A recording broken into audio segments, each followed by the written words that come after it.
छोटन लगे घाव करे गंभीर। नमस्कार, शाम के 5 बज चुके हैं। दंगल में उत्तर प्रदेश के गाजीपुर से आप सभी का स्वागत है। आपके साथ मैं हूं चित्रा त्रिपाठी। जब से चाचा भतीजे यानी कि अखिलेश यादव और शिवपाल यादव की मुलाकात हुई है, जब से बात बन गई है, तब से उत्तर प्रदेश के सियासी समीकरण क्या बदल गए हैं, इसको लेकर चर्चा काफी तेजी से आगे बढ़ रही है। अखिलेश यादव ने नई स्ट्रैटेजी अपनाते हुए छोटे छोटे दलों के साथ गठबंधन कर चुनावी मैदान में उतरने का फैसला किया है। वैसे आपको बताते चले कि 2017 के चुनाव के दौरान ही तकरीबन शिवपाल यादव अखिलेश यादव से अलग हो गए थे और उस समय इसका खामियाजा भी अखिलेश को भुगतना पड़ा था, क्योंकि 403 में से सिर्फ 47 सीटों पर समाजवादी पार्टी की विजय हुई थी। 2019 के चुनाव के ठीक पहले शिवपाल यादव ने अपनी पार्टी बनाई और अखिलेश को और ज्यादा नुकसान पहुंचाने की कोशिश की गई, लेकिन अब चाचा भतीजे साथ साथ आ गए हैं। इसके अलावा दूसरे भी सियासी ऐसे दल हैं जिनसे अखिलेश यादव ने अपना गठबंधन कर चुनाव मैदान में उतरने की बात कही है। हालांकि वहीं दूसरी तरफ भारतीय जनता पार्टी, जिसने 2017 में भी इस फॉर्मूले को अपनाया था और इस बार भी 7 छोटे छोटे दलों के साथ वो चुनावी मैदान में है। लेकिन आज दंगल में हमारी बड़ी बहस का मुद्दा ये है कि अखिलेश यादव का ये जो चाचा भतीजे वाला फॉर्मूला है, क्या उनको उत्तर प्रदेश में जीत दिलाएगा या फिर बीजेपी एक बार फिर से बाजी मार ले जाएगी? क्या होगा उत्तर प्रदेश के चुनाव में, ये अपने आप में जानना बेहद महत्वपूर्ण है। ये रिपोर्ट देखिए, उसके बाद दंगल में करने वाले हैं चर्चा की शुरुआत। चाचा जिंदाबाद, चाचा भतीजा जिंदाबाद, चाचा भतीजा जिंदाबाद। लखनऊ में चाचा शिवपाल के घर से समाजवादी प्रमुख अखिलेश यादव के घर की दूरी सिर्फ 400 मीटर है, लेकिन अखिलेश को वहां तक पहुंचने में यूपी के 2 बड़े चुनाव बीत गए। मुझे याद है समाजवादी पार्टी में मुलायम सिंह यादव की विरासत का हकदार कौन है, इस पर शिवपाल और अखिलेश के रास्ते अलग अलग हुए थे। लेकिन उत्तर प्रदेश में 2022 की चुनौती ऐसी है कि दोनों को साथ साथ आना पड़ा है। अखिलेश की समाजवादी पार्टी ने शिवपाल की प्रगतिशील समाजवादी पार्टी को अपने गठबंधन में शामिल करने का ऐलान कर दिया है। समाजवादी पार्टी ने इस बार तभी गठबंधन अनाउंस किया जब सीटों पर चर्चा हो गई, जब सीट कौन कैसी पाएगा, जब वो लगभग बात पूरी हो गई, उसके बाद ही किसी दल के साथ गठबंधन तय किया पार्टी ने। जनता उत्तर प्रदेश की भारतीय जनता पार्टी को हटाने के लिए तैयार है। 3 सालों में 100 सीटों पर हम लोग तैयारी नहीं कर पाए। अब कुछ नहीं, अब कुछ नहीं, अब देखना है कि हम लोग मिलकर चुनाव लड़ेंगे, त्याग करना पड़ेगा तो त्याग भी करेंगे।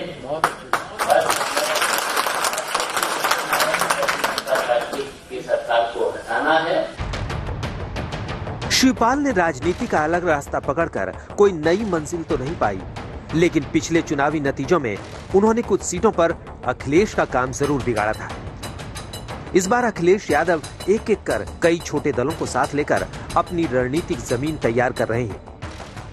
ओम प्रकाश राजभर, कृष्णा पटेल से लेकर जयंत चौधरी के साथ गठबंधन कर उन्होंने यूपी के पूरब से पश्चिम तक चुनावी गणित बिठाई है। पहले से इन लोगों का जो इतना बड़ा गठबंधन था, बीएसपी और समाजवादी पार्टी से गठबंधन बड़ा नहीं हो सकता।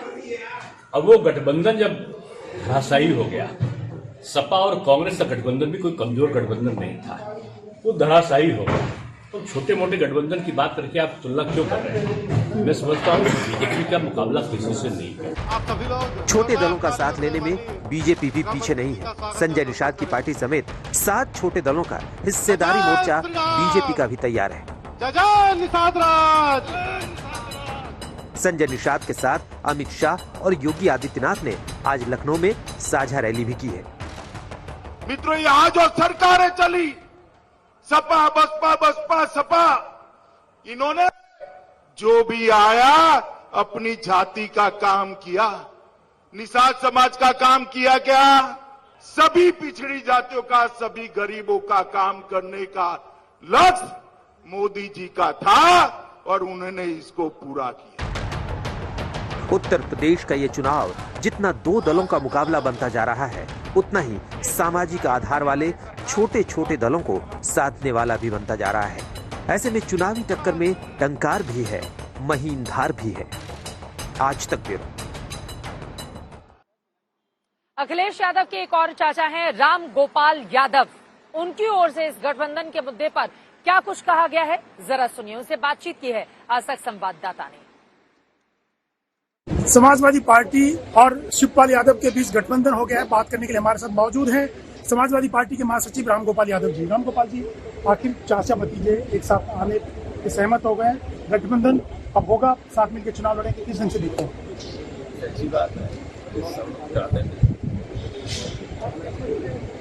अच्छी बात है। क्या फर्क पड़ेगा दोनों के साथ आने से? फर्क तो पड़ता ही है, जब दो चीजें जुड़ती हैं कुछ जुड़ती है तो पॉजिटिव फर्क पड़ता है। तो कितनी सीटें शिवपाल जी चुनाव लड़ेंगे, कितनी सीटें समाजवादी पार्टी देगी? हो गया होगा, हमें पता नहीं है, जाएंगे जब लखनऊ का मालूम पड़ेगा। जो अखिलेश यादव की छोटी छोटी पार्टियों के साथ आए गठबंधन कर रहे हैं, कितना आपको लगता है कि चुनाव में इस बार फर्क देखेंगे आप? अखिलेश यादव अपना समाजवादी कुनबा ठीक करने में लगातार लगे हुए हैं, तो उनके इसी समाजवाद को लेकर मुख्यमंत्री योगी आदित्यनाथ की ओर से तंज कसा गया है। सुनिए। आज के युग का जो सबसे बड़ा अंधविश्वास है वो समाजवाद है और इसके कई बहुरूपिया ब्रांड है। इस देश को न साम्यवाद चाहिए, इस देश को न समाजवाद चाहिए, इस देश को केवल राम राज्य चाहिए। और कहते हैं समाजवाद ला रहे हैं, ये समाज यही समाजवाद है। अंधेरा लाना समाजवाद है, अराजकता लाना समाजवाद है, गुंडागर्दी समाजवाद है, माफियागिरी समाजवाद है, आतंकवादियों को प्रश्रय देना अगर समाजवाद है, ऐसे समाजवाद को तिलांजलि देना ही अच्छा है। चुनावी टंकार भी है, महीनधार भी है, किसकी होगी जीत, किसकी होगी हार, इसी पर सारा जोर लगा हुआ है। अपनी अपनी पार्टियों को नेता जिता ले जाएं, लेकिन यकीनन उत्तर प्रदेश का चुनाव बेहद दिलचस्प होता जा रहा है हर गुजरते दिन के साथ। खास मेहमान जुड़ चुके हैं दंगल में, उनका परिचय आपसे करवा देती हूँ। हमारे साथ इस वक्त मौजूद हैं सुधांशु त्रिवेदी जी, जो कि राज्यसभा सांसद हैं भारतीय जनता पार्टी के और राष्ट्रीय प्रवक्ता हमारे साथ मौजूद हैं। धर्मवीर चौधरी जी, बीएसपी के स्पोक्स पर्सन हमारे साथ नोएडा स्टूडियो से जुड़ चुके हैं। डॉक्टर पूर्वी वर्मा, लीडर समाजवादी पार्टी के, वो भी हमारे साथ मौजूद हैं। और पंकज श्रीवास्तव, जो कि स्पोक्स पर्सन है कांग्रेस पार्टी के, वो भी हमारे साथ जुड़ चुके हैं। लेकिन सबसे पहले आपके पास आते हुए सुधांशु त्रिवेदी जी, क्योंकि एक तरफ अखिलेश यादव की सभाओं में उमड़ रही भीड़ को लेकर वो लगातार बीजेपी पर हमलावर हैं कि ये भीड़ हमें ताकत देगी और हमारी जीत मिलेगी, वहीं दूसरी तरफ छोटे छोटे दलों के साथ उनका जिस तरह से गठबंधन हो रहा है, और कल तो चाचा और भतीजा भी एक साथ आ गए।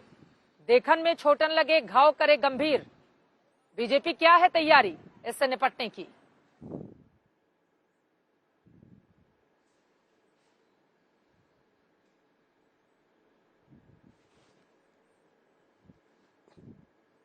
आपका प्रश्न मुझसे? आवाज कट रही थी। सुधांशु जी, आपसे ही मेरा सवाल था। चाचा भतीजा साथ साथ आ गए हैं, अगर मेरी आवाज आप तक पहुंच रही हो। खेल बिगाड़ेंगे बीजेपी का दोनों साथ? हाँ जी, अब आ रही आवाज। हाँ बताइए। देखिए चित्रा जी, आज जब वैसे तो ये नितांत अंदरूनी मामला है समाजवादी पार्टी का कि अखिलेश जी और उनके चाचा शिवपाल जी साथ में आए। वैसे तो समाजवादी पार्टी का क्या, ये तो पारिवारिक मामला है, तो हमें तो वैसे इस पे कोई टिप्पणी करने की आवश्यकता नहीं थी, परंतु चूंकि पूछा गया है तो मैं बिल्कुल ये कहना चाहूंगा। हम बचपन में जब मुलायम सिंह जी पहली बार मुख्यमंत्री बने थे तो सुनते थे धरती पुत्र मुलायम सिंह, वो धरती पुत्र कहलाते थे। वो किसी जात बिरादरी के नेता नहीं थे, वो कहते थे उस समाजवाद से आए थे जो कहता था बोल मजूरा हल्ला बोल, बोल किसानों हल्ला बोल। वहां से संकुचित हुए, फिर एक वर्ग के नेता बन गए, फिर एक संकुचित हुए, एक जाति के नेता बन गए, फिर संकुचित हुए, परिवार के नेता बन गए, और आज परिवार में उस जमाने के धरती पुत्र मुलायम सिंह सिर्फ भाई और पुत्र के नेता रह गए हैं। तो समाजवाद का कितना पराभव हुआ है उस दौर में, यह सामने दिख रहा है। और मेरा मानना है कि दोनों साथ में आए हैं, अच्छी बात है, किसी भी परिवार में सौहार्द होना चाहिए, पर उस सौहार्द में कितना राजनीतिक यथार्थ है। कभी कभी मुझे इस पे पुराना गीत याद आता है चित्रा जी, मिले न फूल तो कांटों से दोस्ती कर ली, किसी तरह से गुजर हमने जिंदगी कर ली। हो सकता है कुछ ऐसी ही मसल इनके ऊपर भी हो, इसलिए वो आए साथ में रहे या किसी भी रूप में रहे। उत्तर प्रदेश की जनता ने राजनीतिक दृष्टि से यह तय कर लिया है कि उत्तर प्रदेश में जो बदलाव की शुरुआत 2017 में हुई है उसे और आगे ले जाकर एक बड़े मुकाम तक पहुंचाने के लिए 2022 में उससे अधिक मजबूत जनादेश देगा, जो कि आज गृह मंत्री अमित शाह जी ने अपनी रैली में भी बहुत स्पष्ट रूप से यह कहा है। मुख्यमंत्री जी भी वहां उपस्थित थे। परिवर्तन का यह आगाज अब और आगे ऊंचे मुकाम तक पहुंचने वाला है। परिवर्तन का आगाज और बड़े ऊंचे अंजाम तक पहुंचेगा। पूर्वी वर्मा जी, किस तरह से आपका जवाब होगा? और चाचा ने कई बार खेल बिगाड़ा है, इस बार साथ आ गए हैं। हालांकि हमने 2019 में भी एसपी बीएसपी का गठबंधन देखा था। इस बार शिवपाल जी के साथ गठबंधन कुछ कमाल कर जाएगा क्या उत्तर प्रदेश में सपा के लिए? चित्रा जी, आपका शुक्रिया अदा करना चाहती हूँ क्वेश्चन के लिए भी, और मैं सुधांशु जी को बोलना चाहती हूँ जो अभी कह रहे थे कि सही में ये परिवार की बात है और पूरी पार्टी चाहती थी, पार्टी ही हमारा परिवार है, हम समाजवादी परिवार कहते हैं अपने आप को, और सभी चाहते थे कि ये गठबंधन हो जाए। और जो उनका एक दावा था कि पहले धरती पुत्र मुलायम सिंह जी सबके नेता थे, आज भी वही स्थिति है। हमारी पार्टी धरातल पर ये लोग पहुंचेंगे तभी देख पाएंगे ना कि पार्टी अभी सबकी है कि कुछ की है। अभी बयान चलाया गया था, जो ट्विटर पे बयान किया है योगी जी ने, अपना एक स्टेटमेंट डाला है, उन्होंने शायद हाउस में कहा है ये कि हम लोग जो है साम्यवाद नहीं चाहते हैं और फलाना फलाना उल्टी सीधी बातें।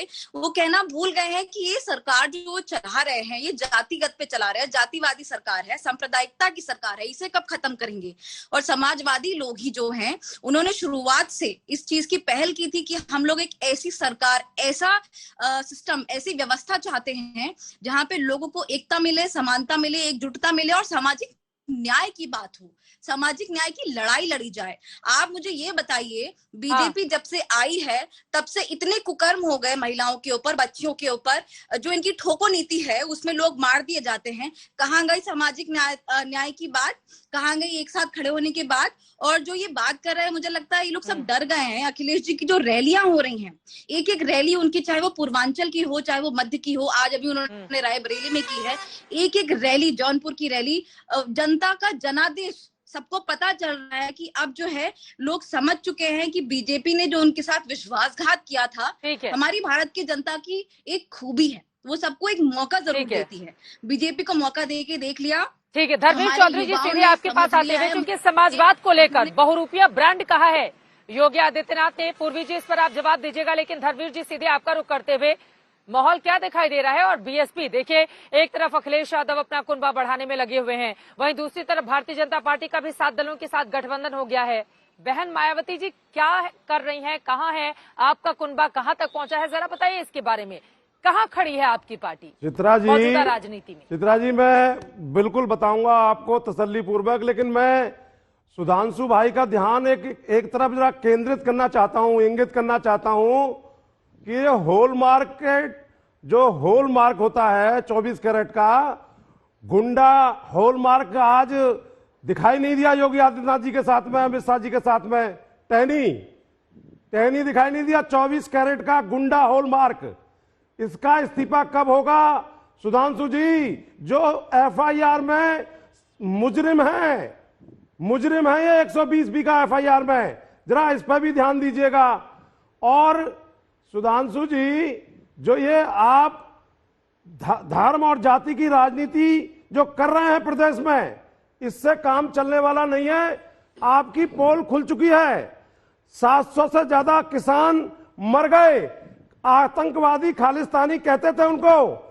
ये किसान आपको माफ नहीं करेंगे, और आज किसान गए हैं, ये वापस आ जाएंगे। ये जो आज उत्तर प्रदेश में गुंडा राज चल रहा है, ये कब समाप्त होगा? सुधांशु जी, आप जाटों की चौधराहट भी खत्म कर रहे थे एक समय में, लेकिन आपको नाक रगड़नी पड़ी इन सब छोटू राम के मानने वालों के साथ में। तो सुधांशु जी, आपकी कलई खुल चुकी है। और अब मैं चित्रा त्रिपाठी जी आता हूं आपके समाजवाद पर। ये जो समाजवादी पार्टी है, ये अपने कामों से नहीं बता पा रही है जनता को। ये जो भीड़ दिखाई दे रही है, ये 20-20, 15-15, 10-10 प्रत्याशी वहां पर अपनी भीड़ लेके आ रहे हैं, उनको झूठे प्रलोभन दिए जा रहे हैं कि आपको जो है चुनाव में टिकट मिलेगा, टिकट एक को मिलना है। तो इनकी समाजवादी पार्टी की जो ये आपस में जो गठजोड़ चल रहा है, गठजोड़ वो करते हैं जो कमजोर होते हैं। आप कहाँ चले गए? मैंने पूछा था कि दोनों ही पार्टी अपना न कुनबा बढ़ा रही कमजोर है। बीएसपी पार्टी का कुनबा क्या कहता है? बहुजन समाज पार्टी हाँ। अपने दम पे 2019 में तो आप सपा के साथ चले गए थे, अभी कुनबे में कौन कौन है? मैं आपसे ये सवाल पूछ रही थी। ठीक है सर, समझ गई। पंकज श्रीवास्तव जी, अब मैं सीधे आपके पास आते हुए, आपने जो आरोप लगाए हैं उसका जवाब सुधांशु जी पहले आप जवाब दे दीजिए, क्योंकि उन्होंने कई गंभीर आरोप आपके ऊपर लगाए हैं। उसके बाद पंकज जी मैं फौरन आपके पास आती हूँ। सुधांशु जी। देखिए, मुझे तो समझ में नहीं आया धर्मवीर जी कहना क्या चाह रहे थे। उनके पूरे वक्तव्य में एक बार वो एक तरफ गए, दूसरी बार दूसरी तरफ चले गए। वो टेनी का नाम लेकर आपको याद दिला रहे हैं कि किस तरह से नहीं, इनको कुछ समझ में नहीं आएगा। बर्खास्त नहीं किया जा रहा है, इस्तीफा नहीं लिया जा रहा है उस शख्स को। धृतराष्ट्र को भी कुछ समझ में नहीं आ रहा था, हाँ, लेकिन महाभारत का युद्ध हुआ था और धृतराष्ट्र की पराजय हुई थी, तो इन्होंने तो अपनी आंखों पर अरे भाई आप क्या बोल रहे हैं? बांध रखी है। सुधांशु जी, आप धर्म का चश्मा भी पहन लेते हैं चुनाव के, लेकिन जनता बखूबी समझ रही है उत्तर प्रदेश की। बोलने दीजिए उनको, ठीक है। आपके बारे में वो चुप थे, उनको बोलने दीजिए, ठीक है। धर्मवीर जी, मैं इसलिए बोला कि आपको समझ में नहीं आया। आपने कहा टेनी 120B के मुजरिम है, कहां है भाई? एफआईआर में नाम है उनका। आप एफआईआर भी नहीं पढ़ पाते? एफआईआर में नाम है उनका। वो क्या बात आप कर रहे हैं साहब? उनके बेटे का नाम है। उन्होंने उनके खुद बेटे कहा के था बारे कि में मेरी क्राइम दूसरी हिस्ट्री बात, पढ़ लेना। इसके द्वारा वो आपका कोर्ट से यह हिस्ट्री आरोप भी शीटर भी समाप्त हो है, जाता है। वो थाने से हिस्ट्री शीटर भी है। अब अपने अपने टर्न पे बोलिए। उन्होंने खुद पूरा अपने वाक्य होने वक्तव्य में दीजिए। कहा क्या था तरीका बहस करने कि का? मेरी हिस्ट्री शीट पढ़ लेना। तो पता नहीं कहां कहां चले जाते हैं बोलने में। अरे भाई, मैं किसान के संदर्भ में कह रहा हूं, और जो आपने कहा मैं आपकी बात का स्वागत करते हुए कहता हूं। अब मैं अपेक्षा करता हूं कि आप यह आरोप वापस ले लेंगे जो आप लोग कह रहे थे कि अगर अजय मिश्रा टेनी गृह राज्य मंत्री रहेंगे तो पुलिस उनके दबाव में रहेगी। आज पुलिस ने, एसआईटी ने जो रिपोर्ट दी है वो उनके बेटे के खिलाफ दी है। तो मुझे लगता है हमारे तीनों विपक्ष के प्रवक्ता अब उस आरोप के लिए माफी मांग लेंगे। दोनों बातें एक साथ नहीं चल सकती। दोनों बातें एक साथ नहीं चल सकती। इसी बहाने 250 एसआईटी की जांच लंबित है, लेकिन ये टैनी के परिवार के ऊपर ही एसआईटी का निर्णय क्यों आया? क्योंकि आपको ब्राह्मणों से देखिए फिर कहां से कहां आ गए। आप एक एक करके ब्राह्मणों को निपटाते उत्तर प्रदेश में। धर्मवीर चौधरी जी, ये मतलब चित भी मेरी पट भी मेरी, ज्यादा ब्राह्मणों की हत्या चित भी मेरी पट भी मेरी। आपने पहले तो कहा कि टेनी और के खिलाफ कार्रवाई क्यों नहीं हो रही है, और आप बोल रहे हैं कि एक ब्राह्मण परिवार को निपटा दिया। सुनिए ना सर, जवाब तो सुनिए। मतलब दोनों ही जगह चलेंगे तो कैसे चलेगा? धर्मवीर जी कहां पर खड़े हैं आप लोग? समझ नहीं आ रहा। पहले तो आप कह रहे हैं टेनी के खिलाफ कार्रवाई करिए, उनके बेटे को गिरफ्तार किया गया, तो फिर आप ब्राह्मण लेकर आए बीच में। आप मुझे बता दीजिए, अगर कोई अपराध करता है तो उसमें ब्राह्मण के चश्मे से आप देखेंगे कौन अपराधी है कौन नहीं है। इसमें भी एक संदिग्धता है, क्योंकि ब्राह्मणों को निपटाना है। उनकी बात सुन लीजिए धर्मवीर जी। जाते जितना अपराधी अगर कोई अपराध करता है तो उसको ब्राह्मण और बनिया की नजर से देखेंगे, अपराध की नजर से देखेंगे। ठीक है धर्मवीर जी, उनकी बात सुनिए, फिर आऊंगी मैं आपके पास। ठीक है धर्मवीर जी, एक सेकंड रुकिए। धर्मवीर जी एक सेकंड रुकिए। धर्मवीर चौधरी एक सेकंड। धर्मवीर चौधरी एक सेकंड। अगर किसी भी शख्स के ऊपर गंभीर आरोप लगे हैं, अगर किसी भी शख्स के ऊपर गंभीर आरोप लगे हैं, तो उसमें क्या आप चश्मा देखेंगे कि ये बनिया है, ये ब्राह्मण, ये मुसलमान है, या क्या है, या उसके हिसाब से कार्रवाई होनी चाहिए? पहले अपनी लाइन तय कीजिए कि आपको किस लाइन पर आगे बढ़ना है। लेकिन सुधांशु जी, महत्वपूर्ण है ना, टेनी आपकी क्या मजबूरी है? आखिर उनको क्यों नहीं हटा दिया जाता है? पहले तो उन्होंने ही अपने बेटे को बचाने की कोशिश की थी ना, और अब एसआईटी की रिपोर्ट में दूध का दूध पानी का पानी है। अब चित्रा जी, जो आपने बात कही, देखिए अभी इनके धर्मवीर जी के वक्तव्य से तो साफ हो गया ना। इन्हीं के वक्तव्य का रिवाइंड करके देखिए। पहले वाक्य में ऐसे बोल रहे हैं जैसे इनको घोर घृणा है टेनी से, और अंतिम वाक्य में क्या आ गए, जैसे घोर अनुराग है। अरे भैया, राग है या द्वेष पहले तय तो कर लो। हकीकत में इन्हें न किसानों से कोई राग है, न टेनी से कोई द्वेष है, टेनी जी से। इनको केवल और केवल अपनी राजनीति करनी है। किसी भी प्रकार से 8 लोगों की दुखद मृत्यु हुई लखीमपुर में। 4 लोग गाड़ी से कुचल के मारे गए, 4 लोग भीड़ के द्वारा घेर घेर कर पीट कर मारे गए। तो 4 लोग जो गाड़ी से मारे गए, उसके बारे में पुलिस ने एसआईटी की रिपोर्ट दी है कि वो षड्यंत्र के थे द्वारा मारे गए थे, यह तय होगा। मगर जो घेर के मारे गए वो तो हत्या थी, इसमें तो कोई किंतु परंतु नहीं है ना। इसके बावजूद ये दोनों ही प्रकार की बातों के ऊपर जनता से कोई सरोकार न रखते हुए केवल घृणा और विद्वेष ही पैदा करना चाहते हैं, वो इनकी बात से साफ है। और आपने देखा जात बिरादरी की बात करते करते करने लगे। अरे भाई, मैं पूछना चाहता हूं, अगर आप ये बात कह रहे हैं तो आपकी पार्टी तिलक तराजू तलवार इनको मारो जूते 4 का नारा लगा चुकी थी। माफी मांगेंगे आज उसके लिए? इसलिए मैं कहना चाहता हूं इन सारी पार्टियों का चरित्र, जो आज गृह मंत्री जी ने भी कहा है, एक एक दो दो बिरादरी की बात करने वाले लोग कभी समाज को साथ में लेकर नहीं चल सकते, वो सिर्फ भारतीय जनता पार्टी चल सकती है। अब मैं सीधे पंकज जी आपके पास आना चाहूंगी, इसके बाद बाकी नेताओं के पास जाऊंगी। पंकज जी, अपने कुनबे को बढ़ाने की कोशिश में भारतीय जनता पार्टी, समाजवादी पार्टी सबके सब लगे हुए सुधांशु जी कह रहे हैं कांग्रेस पार्टी का क्या हाल है? का कोई रिकॉर्ड कांग्रेस पार्टी, एक सेकंड धर्मवीर जी, आपकी बारी आएगी तब बोलिएगा, दूसरों के बीच में मत बोलिए। धर्मवीर जी, आपकी बारी आएगी तो बोलिएगा, एक बार पंकज जी को बोलने दीजिए, एक बार पंकज जी को बोलने दीजिए। मैं आ रही हूँ आपके पास, जब आपकी बारी आएगी बोलिएगा। पंकज जी, सीधे आपके पास आते हुए, आपका कुनबा कहाँ तक खड़ा है उत्तर प्रदेश में? और 2017 में तो समाजवादी पार्टी के साथ लड़कर भी आप 7 सीट लेकर आए, इस बार तो आप अकेले हैं। इसका जवाब क्या देंगे। स्थिति रहेगी कांग्रेस की यूपी में? बिल्कुल, पहले तो मैं आपको ये बता दूं बहुत विनम्रता से कि सुधांशु जी गलत बोल रहे हैं। वहां पर एफआईआर में उनका नाम है और एसआईटी ने एक बार भी टेनी से आज तक पूछताछ नहीं की है गृह राज्य मंत्री से। इसलिए जो ये बात कह रहे हैं कि एसआईटी ने उनको अपराधी घोषित किया, साजिश की उनके बेटे को, सच्चाई यह है कि एसआईटी ने, जबकि एफआईआर में साफ नाम किसानों की ओर से लिखाया गया है, आज तक गृह राज्य मंत्री के साथ एक बार भी पूछताछ एसआईटी ने नहीं की है।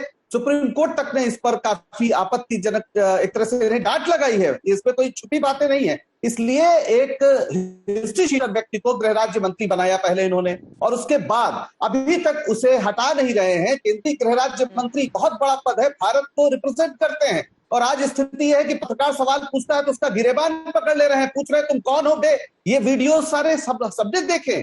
ये पहले तो ये जान लें कि उत्तर प्रदेश एनसीआरबी की रिपोर्ट के हिसाब से हत्या अपराध के मामले में नंबर 1 है, और जो डबल इंजन की सरकार है योगी जी की, उसने उत्तर प्रदेश को, जो गरीबों की प्रदेशों की जो सूची है उसमें तीसरे नंबर पर नीचे से है।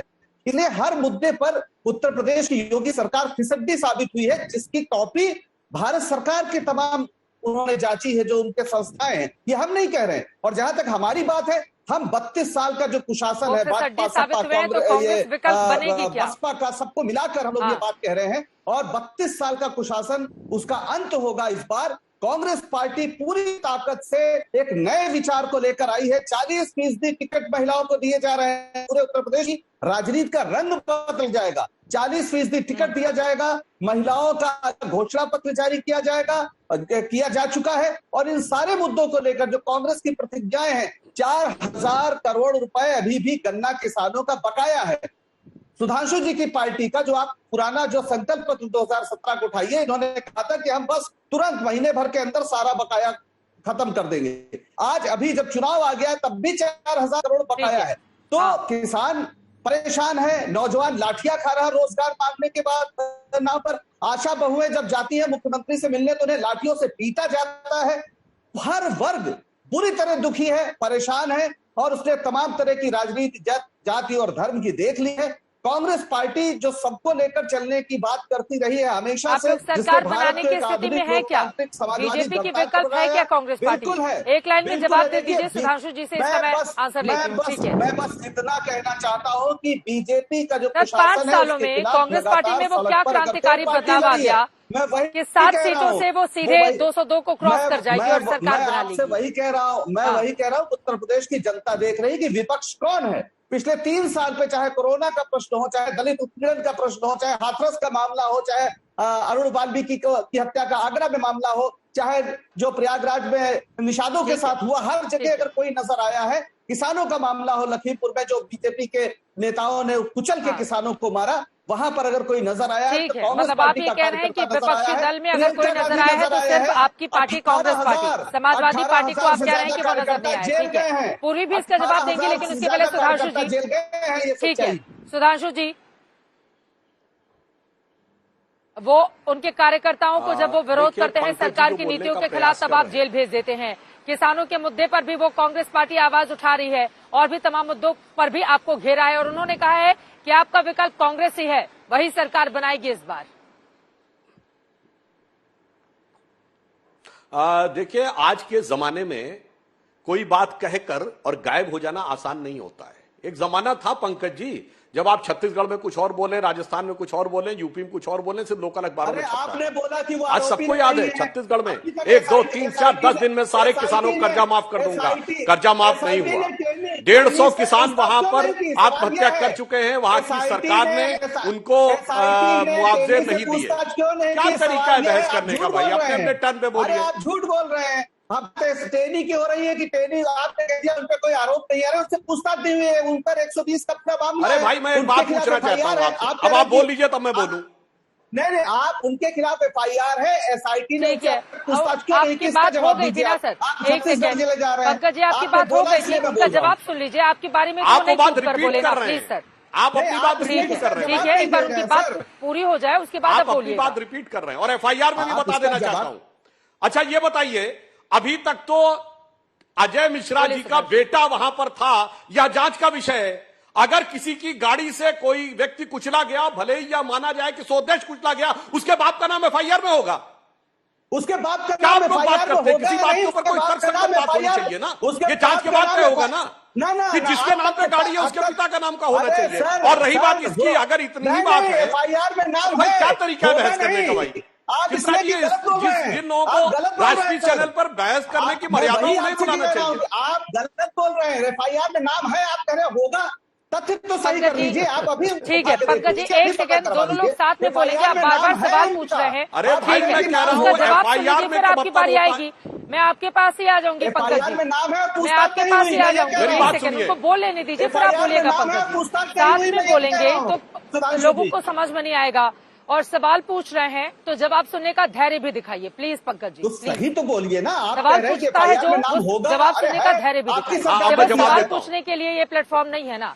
ठीक है भाई, क्या तरीका है बोले बात सुधांशु करने जी, का? अपनी बात लगातार बोलते जा रहे हैं, वही चीज 50 बार रिपीट कर चुके हैं। अब मैं अपनी बात बोलता हूं। देखिए, जो आप बात कह रहे हैं, FIR में नाम ऐसे आता है कि किसी ने आरोप लगा दिया, परंतु वह जांच के बाद तय होता है। जैसे डोमेस्टिक वायलेंस में ऐसे ऐसे लोगों के नाम डाल दिए जाते हैं जो अमेरिका में रहते हैं, 20-20 साल से भारत नहीं आए, मगर जिस समय आरोप लगाया जाता है सबके नाम डाल दिए जाते हैं रिश्तेदारों के। पर ऐसा थोड़ी कि अमेरिका जाकर उसको गिरफ्तार कर लिया जाएगा। पुलिस जांच करती है और देखती है कि इस बात का कोई तथ्य बनता है कि नहीं। यदि वहां पर उनका बेटा था या नहीं तय होगा। और चूंकि गाड़ी बेटे के नाम थी, इसलिए पिता का नाम FIR में होना चाहिए पुलिस की तय होने के बाद। और अगर इतनी सी बात है तो मैं ये भी कहना चाहता हूं, टेनी ने आज तक कभी ये नहीं कहा, अजय मिश्रा टेनी ने, कि जो कुछ हुआ वो सही था। अरे आप क्या बोलने की बात करते हैं? 5000 सिखों की हत्या के बाद राजीव गांधी ने कहा था जो बड़ा पेड़ गिरता है तो धरती हिलती है, सीधे जस्टिफाई किया था 5000 लोगों की मौत को, दिया था इस्तीफा। आज कहिए कि निकाल बाहर करता हूं, उनके लिए भर्त्सना करता हूं। मुलायम सिंह यादव जी ने ओपनली बोला 16 मैंने हिंदू मरवा दिए थे गोली चला के।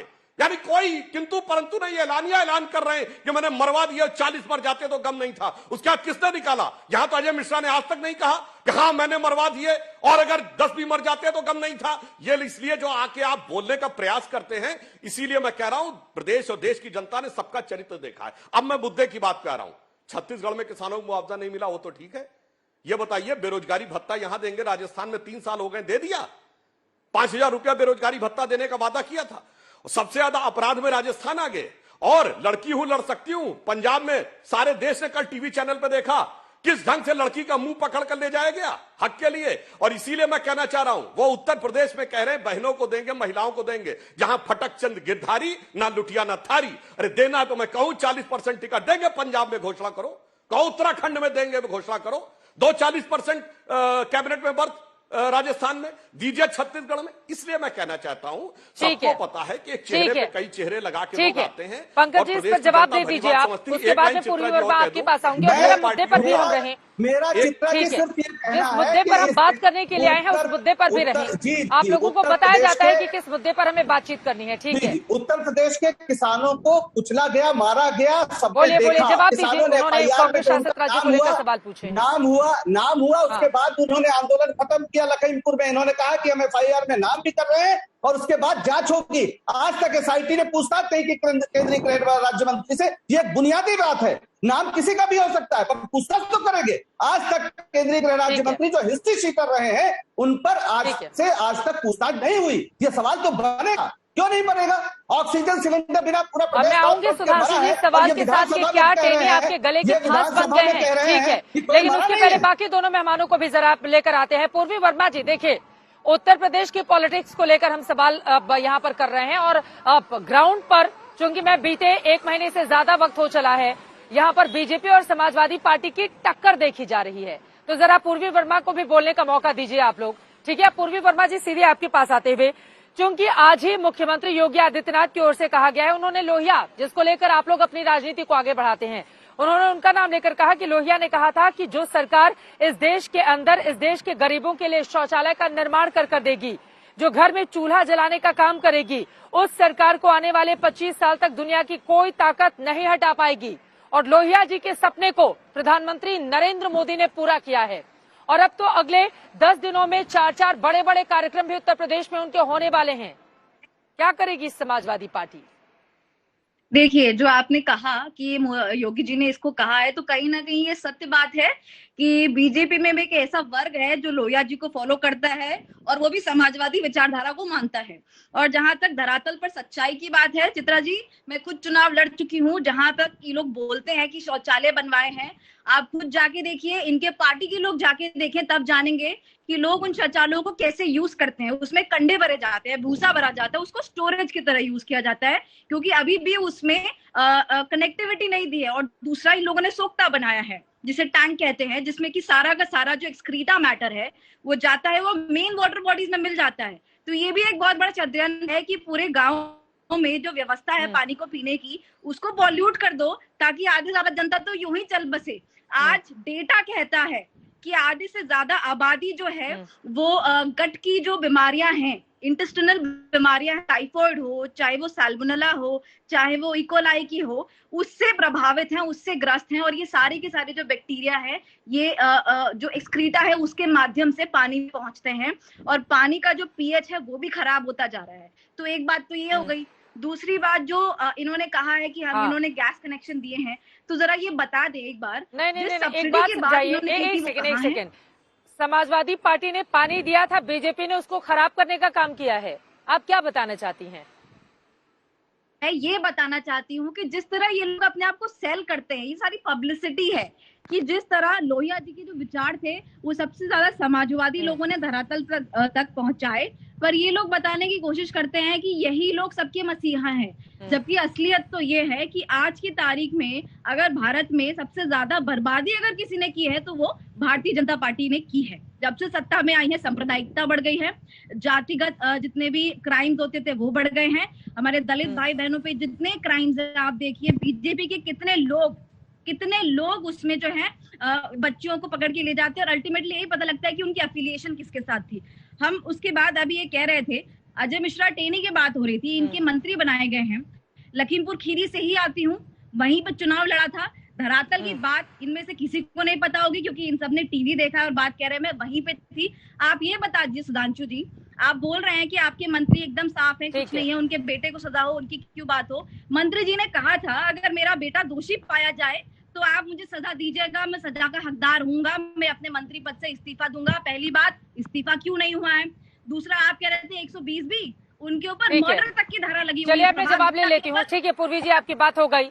वो कह रहे हैं कि समाजवादी पार्टी की विचारधारा को और लोहिया को तो बीजेपी भी फॉलो करती है, इसी वजह से ये बातें बार बार अंदर से, दिल से निकल कर सामने आ रही हैं।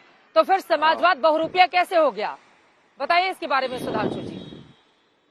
हाँ, मैं जवाब देता हूं, उसका भी जवाब देता हूं। उससे पहले एक लाइन बता दूं, पूर्वी जी ने कहा कि वो लखीमपुर से आती हैं, तो पूर्वी जी उसके बगल में शाहजहांपुर है। राममूर्ति वर्मा का नाम याद है ना, पत्रकार जो जलकर मर गए थे और डाइंग डिक्लेरेशन में आजम खां का नाम लिख के गए थे, एफआईआर तक नहीं लिखी गई थी। इसलिए अब मैं आता हूं मुद्दे के ऊपर, समाजवाद के मुद्दे के ऊपर। देखिए, एक वास्तविकता क्या है कि डॉक्टर राम मनोहर लोहिया ने जिन विचारों को आगे किया था, वो विचार आज कहां है? अगर आप देखिए तो परिवारवाद के विरुद्ध सबसे मुखरता से बोलने वाले भारत की राजनीति में डॉक्टर राम मनोहर लोहिया थे। डॉक्टर राम मनोहर लोहिया ने कहा था कि राम, कृष्ण और शिव के बिना इस देश की कल्पना ही नहीं है। और आज अखिलेश ऐसे समाजवादी बन के आए कि वो मोदी जी के लिए कहते हैं कि शिव जी की नगरी में गए थे, तो हाँ ठीक है, लोग अंतिम समय में जाते हैं, मरने के लिए जाते हैं। और मैं आपको ये भी बता देना चाहता हूं, आज की समाजवादी पार्टी देखिए, परिवारवाद है, भाई भतीजावाद है, अल्पसंख्यकवाद है, पूंजीवाद है। पूंजीवाद क्यों कह रहा हूं साहब? गायत्री प्रजापति ऐसे व्यक्ति हैं जो 10 साल के अंदर गरीबी की रेखा से 150 करोड़ की संपत्ति के मालिक हो जाते हैं। और इसके अतिरिक्त माफियावाद है, अगर आपको नहीं देखने को मिलेगा तो समाजवाद देखने को नहीं मिलेगा। हर प्रकार का वाद देखने को मिल जाएगा, जातिवाद, संप्रदायवाद, परिवारवाद, भाई भतीजावाद, माफियावाद, पूंजीवाद, परंतु समाजवाद कहीं देखने को नहीं मिलेगा। इसलिए क्योंकि समाजवाद का इतना पतन हो गया है समाजवादी पार्टी के दौर में कि अब लोहिया जी की बात तो करने के लिए भी अगर ये करना चाहे तो इनका कोई नैतिक आधार नजर नहीं आता है। इसलिए मैं ये कहना चाहता हूं अंत में, जो योगी जी ने कहा वो बिल्कुल सच कहा।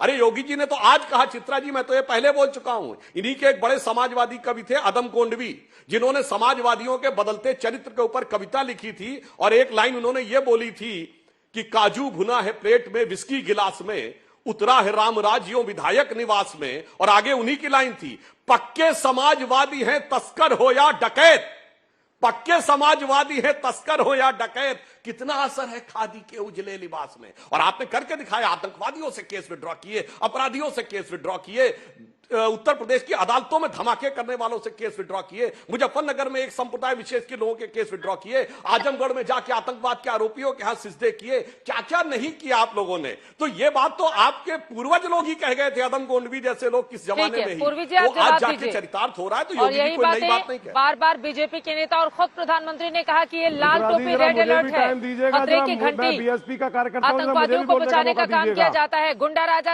आती हूँ धर्मवीर जी, फौरन आती हूँ। एक बार चूंकि उन्होंने आरोप लगाया तो मैं जवाब ले लेती हूँ ना। पूर्वी जी बताइए, वो गुंडा राज याद दिला रहे हैं बार बार आपके कार्यकाल का। खुद बताएं, जब ये बात कर रहे हैं इनके खुद के मुख्यमंत्री, इनके उप मुख्यमंत्री, इनके मंत्री अपने ऊपर से ही सारे के सारे केस जो हटवा लेते, इतनी पावर, इतना सत्ता का नशा कि हमारे ऊपर तो कोई केस रहेगा ही नहीं। हाँ, पर हम ठोको नीति जरूर करेंगे, हमारा जिसको मन करेगा हम उसको ठोक देंगे, फिर उसमें चाहे किसान हो चाहे कोई व्यक्ति विशेष हो, हम देखेंगे ही नहीं। इतनी सत्ता का नशा में जो सरकारें रही हैं उनको हमेशा ही पाताल लोक जाना पड़ा है। उनको हमेशा जनता ने दिखा दिया है कि उस बार उनका कुछ नहीं चलने वाला। इस बार भी जनता उनको दिखा देगी कि यूपी से भारतीय जनता पार्टी का सुपड़ा साफ हो जाएगा। झूठे वादे, दोगुली नीतियां जनता समझ चुकी है। ना ही इनके साथ युवा है, ना ही इनके साथ किसान है, ना ही जवान है, ना ही माँ बेटियां हैं, क्योंकि सब समझ चुकी हैं कि भारतीय जनता पार्टी से ज्यादा झूठ आज तक किसी ने नहीं बोला भारत की राजनीति में। और जहां तक ये बता रहे हैं कि हमने ये काम कर दिया, हमने वो काम कर दिया और इधर उधर के मशवरे मुहावरे हमको सुना रहे हैं, सुधांशु जी, अच्छा ये होगा कि आप लोग फैक्ट बेस्ड, तर्क बेस्ड राजनीति करें और उस पर बात करें, ताकि हम लोग उस डिबेट को एक अच्छी तरह पे ले जाए। जो ये फालतू की बातें हैं कि हमने ये कर दिया, उन्होंने वो नहीं किया, फलाना हो गया, ये हो गया, I think this is useless. We should all talk about development. विकास की बात हुई थी, भारतीय जनता पार्टी का तो नारा था ना, सबका साथ सबका विकास। आप बताइए कितनों का साथ है और कितनों का विकास हो गया? सिर्फ एक अपर श्रेणी, अपर एलीट क्लास है जिसका विकास हुआ है। जो गरीब था और गरीब होता चला गया है आपके भारतीय जनता पार्टी के राज में। जो गुंडे थे उनको बढ़ावा मिल गया है बाबा की ठोको नीति के अंतर्गत, जिसको मन किया तब ठोक दिया। और जो गरीब आदमी है, जो बच्चे हैं, जो महिलाएं हैं, जो सुधांशु जी, और वो कह रही हैं कि जनता को जो धोखा देता है वो पाताल लोक चला जाता है। हाँ, जवाब दीजिए सुधांशु जी। हाँ बिल्कुल, उन्होंने सही तो फरमाया, यही तो हुआ था, यही तो हुआ था। इसीलिए एक तो मैं कहना चाहूंगा, मैंने इतने फैक्ट बोले, पूर्वी जी आपको ध्यान नहीं, मैंने आपकी पार्टी के बुजुर्ग नेताओं के स्टेटमेंट बोले। आपने लोहिया जी को पढ़ा नहीं होगा तो जाके आप पढ़ लीजिए जो मैंने फैक्ट। अरे चित्रा जी, ये और जो दोनों कुछ आपके पार्टियां परिवार मिली में हुई दिख रहा है, भाई भतीजावाद तो आईसी की करा रही है, कोई नई बात नहीं थी। हाँ अच्छा, चलिए अब धर्मवीर जी बोल रहे हैं, सुनिए चित्रा जी, तो मैं एक सेंटेंस बोल देता हूं पूर्वी जी को, जो धर्मवीर जी की तरफ से है। पूर्वी जी, इसी उत्तर प्रदेश में एक नारा लगा था एक दौर में 2007 में, चढ़ गुंडन की छाती पर मोहर लगाओ हाथी पर। यह हमारा नारा नहीं था, धर्मवीर जी की पार्टी का नारा था। यह किसके लिए कहा गया था भाई? सबसे ज्यादा लॉ एंड ऑर्डर का इश्यू किसके लिए बना था? अब आप धर्मवीर जी को जवाब दीजिए कि चढ़ गुंडन की छाती पर मोहर लगाओ हाथी पर किसके लिए था? और जहां तक आपने लॉ एंड ऑर्डर की बात कही, मायावती जी ने 1995 में स्टेट गेस्ट हाउस कांड में ओपनली बोला है कि मेरे साथ दुर्व्यवहार हुआ, मुझे जान से मारने की कोशिश की गई, जातिवाचक शब्दों के साथ मेरे विधायकों के साथ अपमान किया गया। वह एफआईआर थी, आपकी पार्टी के लोगों ने इनके साथ किया था। महिला दलित का सम्मान, लॉ एंड ऑर्डर। अब मुझे उत्तर देने के बजाय धर्मवीर जी को उत्तर दीजिए। ठीक है, मैं आऊंगी पूर्वी आपके पास, लेकिन उसके पहले धर्मवीर जी बहुत देर से अपने इंतजार में है। धर्मवीर जी बताइए। चित्रा जी, नारे तो आप लोग भी लगाते थे और चित्रा- मायावती जी का गेस्ट हाउस कांड भी वो याद दिला रहे हैं। उसके बावजूद अगर उसी समाजवादी पार्टी के साथ आपका गठबंधन होगा, बुआ भतीजा होगा और मंच शेयर किए जाएंगे, एक दूसरे को फूल मालाएं दी जाएंगी, तो फिर राजनीति के चरित्र को लेकर आप लोगों से भी तो सवाल पूछा जाएगा कि एक पानी में है पार्टी या फिर नहीं है। नहीं चित्रा जी, मैं जवाब देता हूं, लेकिन अभी आपने एक बहुत बड़े नेता हैं लोहिया जी, उनको कोट किया था, तो मैं लोहिया जी के वक्तव्य को आगे बढ़ाना चाहता हूं। लोहिया जी को समाजवादी पार्टी और बीजेपी से कुछ सीखना चाहिए। उन्होंने क्या कहा, ये आदरणीय बहन कुमारी मायावती जी से कुछ सीखना चाहिए। ये शौचालय बनाते हैं, लेकिन बहुजन समाज पार्टी की नेता आदरणीय बहन कुमारी मायावती जी ने 20 लाख 2 कमरे के मकान निःशुल्क बना के दिए थे। खाली टॉयलेट से काम नहीं चलेगा, और 80 लाख मकान अधबने रह गए, समाजवादी पार्टी ने रोक लगा दी। और मैं आपके चैनल के माध्यम से आज पूरी जिम्मेदारी से कह रहा हूं, हमारी सरकार बनेगी, हम 23 करोड़ लोगों को 2 कमरे के मकान निःशुल्क बना के देंगे। नंबर 1 बात। नंबर 2 बात, आदरणीय बहन कुमारी मायावती जी से सुधांशु त्रिवेदी जी की पार्टी को और इनको कुछ सीखना चाहिए। हमारी सरकार को बने हुए 1 महीना हुआ था, लोकसभा के सांसद तो बहन जी ने अपने आवास पर बुला करके गिरफ्तार करा के जेल भिजवाने का काम किया था। उसकी गलती सिर्फ इतनी थी कि उसने झोपड़ी पर बुलडोजर चला दिया था। अरे सुनिए ना सर, भाषणबाजी नहीं प्लीज। नहीं भाषण नहीं, ये तथ्यों की बात कर रहा हूँ। ऐसे लोग हैं जिनके ऊपर छत नहीं है। आपने तो पूरी की पूरी आबादी को ले लिया ना। हाँ, हम 23 करोड़ लोगों को 2 कमरे के मकान हम निःशुल्क बना के देंगे। 22 की सरकार बनने के बाद में पूरी जिम्मेदारी के साथ कह रहा हूं मैं आपसे। पूरा ही बोल देते, अब 23 करोड़ तक पूरे उत्तर प्रदेश को ही बोल देते। हाँ, पूरे उत्तर प्रदेश की बात कर रहा हूं। बड़ी आबादी है, सभी को मकान बना कर दिए जाएंगे। एनीवे, बहुत बहुत शुक्रिया। मेरे पास वक्त इतने की इजाजत देता है, लेकिन धर्मवीर जी, आपकी ये इंटरेस्टिंग बात है। आगे की डिबेट में जब आप मिलेंगे तो इसको मैं आगे बढ़ाने का काम जरूर करूंगी। फिलहाल के लिए आप चारों मेहमानों का बहुत शुक्रिया हमारे साथ इस चर्चा में शामिल होने के लिए।